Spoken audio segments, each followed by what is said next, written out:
apa nih, dari Mama, kami pendukung Prabowo Gibran. Ya sama, kita harus mendukung kebijakan dari Pak Prabowo dan Gibran, tapi kita juga tetap harus mengkritisi ya jika pelaksanaan ya oleh para pembantu presiden itu tidak berjalan dengan semestinya atau sesuai dengan arahan presiden dan wakil presiden. Sebenarnya kan presiden dan wakil presiden ini kan dia kan yang memberikan arah ya.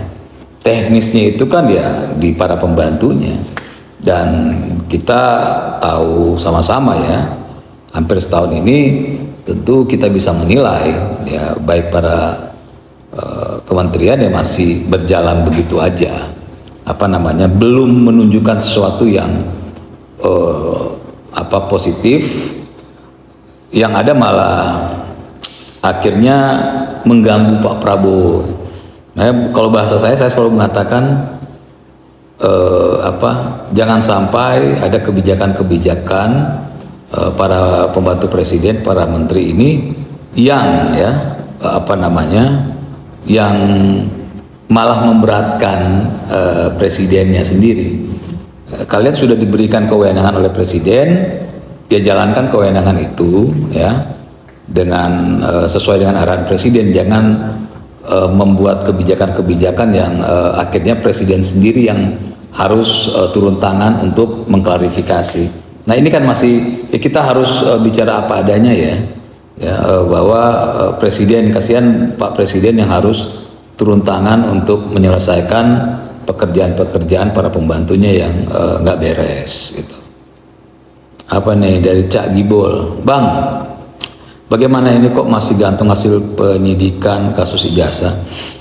Ya kalau kasus ijazah Pak Jokowi kan udah jelas ya, saya sudah sampaikan juga di beberapa kesempatan bahwa untuk urusan ijazah Pak Jokowi ini sudah selesai ya. Jadi kemarin itu agak tersendat bukan karena pihak Polda Metro Jaya sengaja menyendatkan ya, atau memperlambat, tapi karena harus menunggu proses yang di Solo ya, dimana proses yang di Solo sudah ya dari seminggu atau 2 minggu lalu baru selesai ya, dan di proses hukum di Solo sudah menyatakan bahwa ijazah Pak Jokowi identik ya, dinyatakan identik sama gitu, sehingga dari hasil dari Solo itu barulah sekarang Polda Metro Jaya sedang melakukan proses selanjutnya ya. Jadi kita tunggu bareng-bareng ya, karena ini proses hukum. Kalau pihak kepolisian ya mau tidak mau harus menjalankan sesuai dengan aturan yang berlaku gitu. Abdul Rian, kenapa Roy CS lama sekali ditetapkan sebagai tersangka, Bang? Ya nggak lama lagi ya, insya Allah nggak lama lagi, karena sudah selesai ya proses hukum yang di Solo. Karena ini kan ada kaitannya ya, ada kaitannya dengan proses di Solo dengan yang di Polda Metro Jaya. Kalau kemarin ya, amit-amit ya, kalau di proses di Polda di Solo itu nyatakan bahwa terbukti atau identik ijazah atau diduga kuat ijazah Pak Jokowi, atau diputuskan bahwa terbukti ijazah Pak Jokowi palsu, maka di Polda Metro Jaya laporan Pak Jokowi ke Roy Suryo dan kawan-kawan itu gugur karena terbukti apa yang dinyatakan, apa yang disampaikan oleh Roy Suryo bukan hoax gitu kan. Jadi itulah ya, ditunggu dulu gitu, Mas. Nah, baru 2 minggu kemarin kan sudah diputuskan di Solo bahwa ternyata identik atau dinyatakan ijazah Pak Jokowi itu asli ya, sehingga Polda Metro Jaya sekarang sedang memproses atau memfollow up. Kita doakan bersama-sama lah ya, karena nggak bisa juga pihak kepolisian mengambil langkah-langkah yang tidak sesuai dengan aturan hukum yang berlaku. Apa ini? Bima Abdi Laksa. Berapa kau dapat duit jadi termul? Bima, apa namanya? Selalu kok kalian itu berpikir kalau kita bicara mengenai sesuatu yang untuk negara ini selalu dianggap Ternak Mulyono. Ya nggak apa-apa kalau saya dianggap Ternak Mulyono atau Ternak Mulyono itu dianggap adalah orang-orang yang menyuarakan sesuatu yang benar, ya terima aja, nggak ada masalah.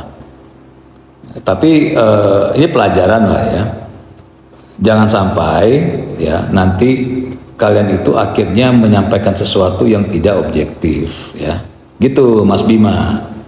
Kalian harus objektif juga menyampaikan sesuatu. Jangan ketika tidak bisa menyanggah pendapat orang lain, tidak bisa apa namanya, atau malah kalian sebenarnya mengakui bahwa pendapat orang lain itu benar, tapi kalian tetap harus melawan. Akhirnya yang kalian lakukan adalah memaki-maki. Itu agak kurang baik. Kenapa? Karena itu berhubungan dengan kesehatan kejiwaan seseorang. Jangan dibiarin dan biasakan hal seperti itu, gak baik. Dan ke depan bahayanya adalah, ini saya sampaikan ke Bima Abdi Laksana ya, karena saya sebagai orang politik, sebagai pengurus partai politik, saya harus menyampaikan pendidikan politik ya. Bahayanya kenapa? Karena nanti kalau ketemu sama orang yang tidak bisa terima dengan hinaan-hinaan kalian, itu bisa akhirnya menjadi proses pidana. Beruntunglah ya kalau kayak saya itu saya nggak peduli gitu orang mau ngomong apa. Bagi saya udahlah dianggap angin lalu gitu kan. Saya tidak mau mempermasalahkan orang-orang seperti kalian gitu. Kalau saya mau berantem atau mau berperkara itu dengan orang-orang yang merusak ya bangsa dan negara ini, yang secara lebih luas, atau para petinggi-petinggi yang yang akan merusak kehidupan bangsa dan bernegara ini. Kalau untuk urusan-urusan receh seperti Mas Bima yang kerjanya hanya maki-maki, enggak lah, saya abaikan gitu. Tapi jangan sampai akhirnya ketemu sama orang yang mempermasalahkan kalian, yang rugi kalian ya. Karena akhirnya kalian bisa dipidana, dipenjara, keluarga kalian akhirnya yang sengsara gitu, bukan hanya kalian. Apa nih?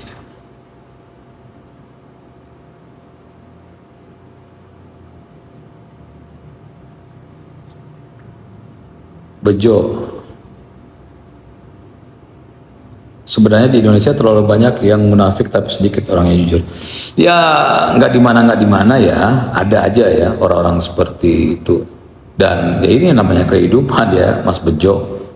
Nggak di Indonesia, nggak di luar negeri, ada aja orang-orang yang munafik, ada juga orang-orang yang jujur, nggak ada masalah. Apa nih? Ardat dulu pernah mengatakan presiden sebagai lambang negara.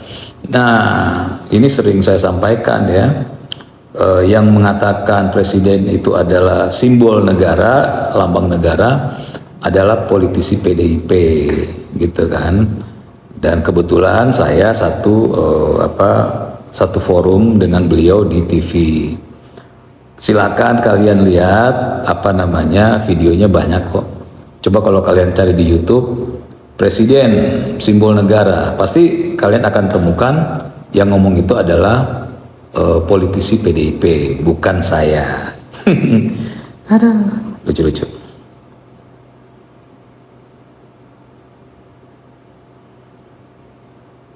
Nah, apa nih?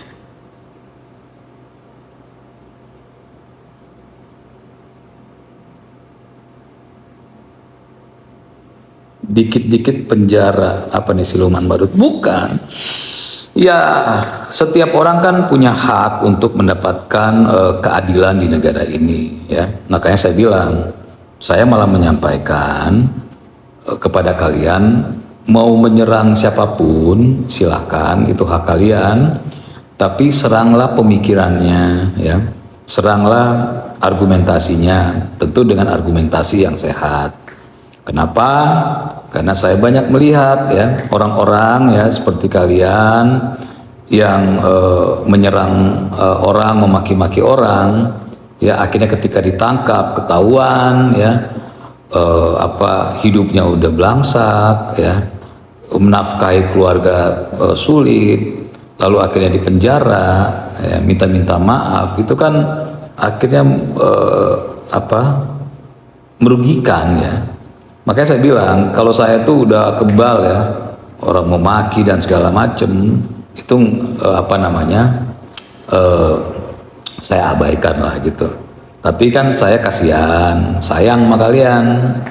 Ya, saya ingatkan jangan sampai nanti kalian melakukan ke orang-orang lain yang orang lain tidak terima, akhirnya memproses hukum kalian itu.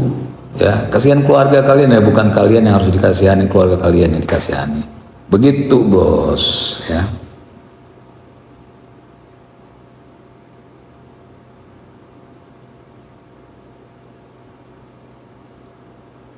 Apa Dira sekarang lebih kalem bang, abang kurang kuat jilatnya, lihat Noel sampai jadi wamen. Hehehe, nggak perlu lah ya kalau saya dari dulu ya, kalau yang mengikuti saya pasti tahu lah ya bagaimana saya kalau bicara di TV, di podcast ya, saya kalau melihat sesuatu masalah bukan dari pro dan kontra, saya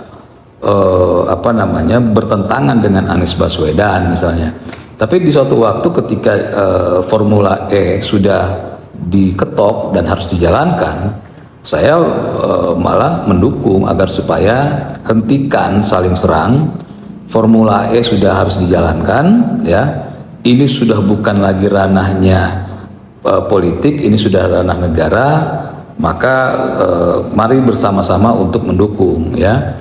Termasuk saya meminta waktu itu Menteri BUMN Pak Erick Thohir untuk mendukung, untuk mensupport, untuk mendanai, jangan sampai Formula E ini akhirnya menjadi bermasalah ya.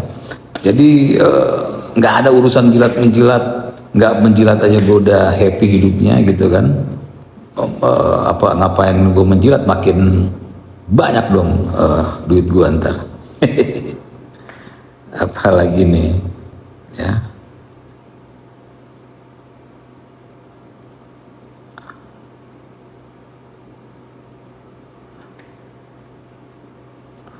Oh boy, kasih edukasi bang biar paham ya. Iya, karena salah satu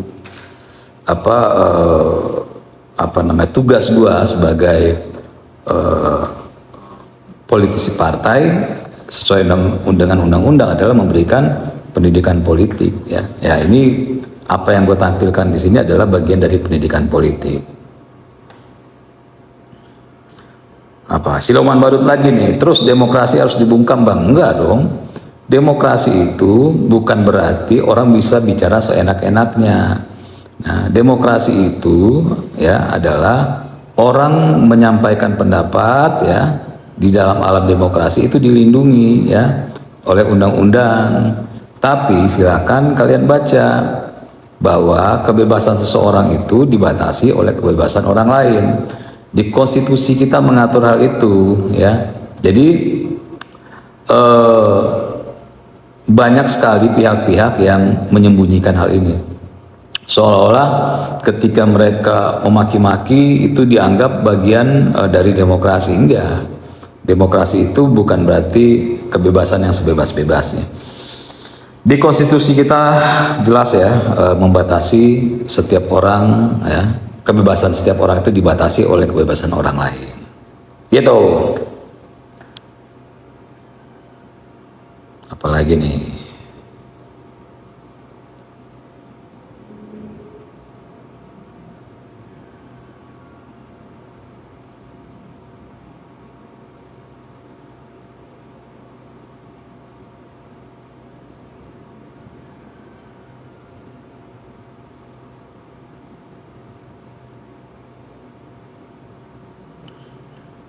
Apa nih?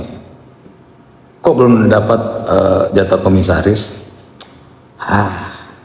Kalau kita itu ya nggak bicara soal itulah ya. Kalau bicara komisaris nggak penting bagi saya gitu. Kalau dapat kita akan laksanakan, dan hati-hati ketika saya dapat amanah, ada yang akan terusi kalau ada macam-macam. Tapi nggak perlu jadi komisaris juga, gaji gue udah gaji komisaris, gimana dong?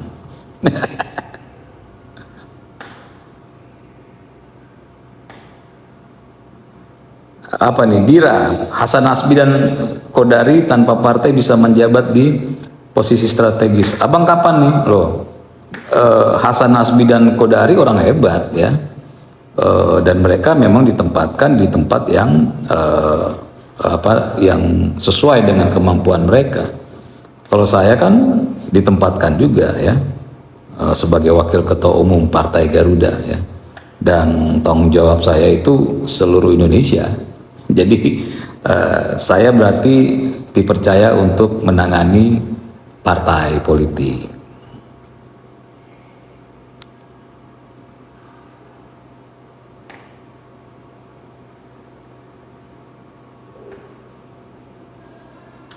Apa nih, ternak mulu orang mulu, ini mah orang sakit.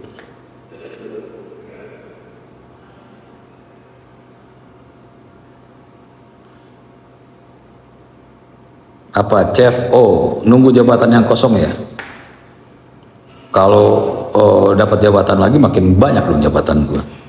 Makin banyak makin sejahtera dong gua. Ntar semakin sejahtera gua, kalian semakin marah ntar.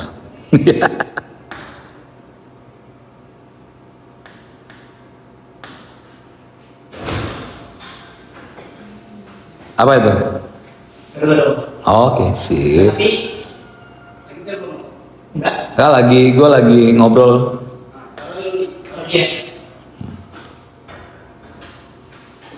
Itu sama siapa punya? Oke, sip. Tapi nasi om. Nggak apa-apa. Nggak apa-apa.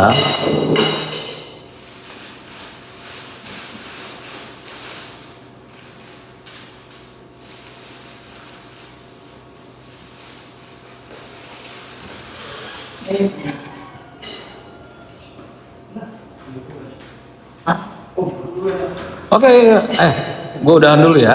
Gue mau makan dulu, nanti kita nyambung ya. Oke, thank you.